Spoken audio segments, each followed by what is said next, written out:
Орта Азия өлкөлөрүнүн ичинде Кыргызстан эң эркин демократиялык өлкө. Бүгүн деле ошол абалында турат. Эркин демократиялык учурда коомдук пикир реалдуу күч болот.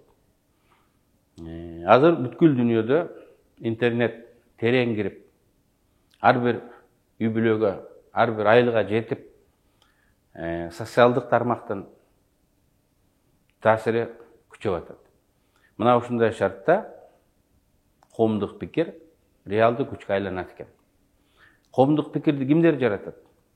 Коомдун күн тартибин аныктап, иликтеп, жиликтеп, профессионалдуу түрдө процесстерге баа берген, элди ынандыра билген адамдар коомдук пикирди аныктап коюп атат.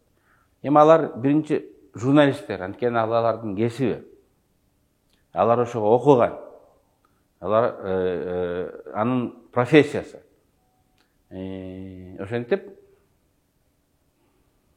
ушундай кырдаалда журналисттин ролу күчөдү.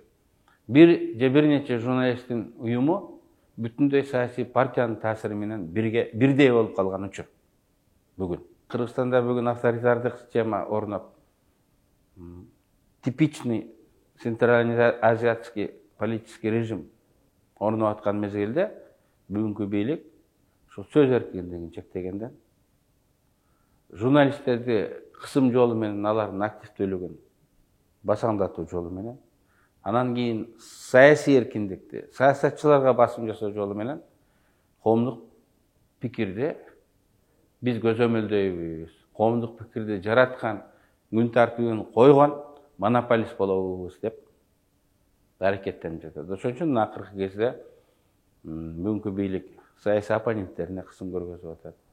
Аларды камап атат, жамандап атат, каралап атат.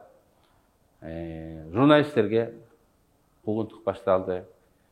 Аларды ар кандай жолдор менен, ошонун ичинде иш козгоо, сотко берүү, коркутуу, үркүтүү жолдору менен аларды чектегенге аракет кылып атат. Бул авторитаризмди, жеке бийликти орнотуунун жападан жалгыз жолу.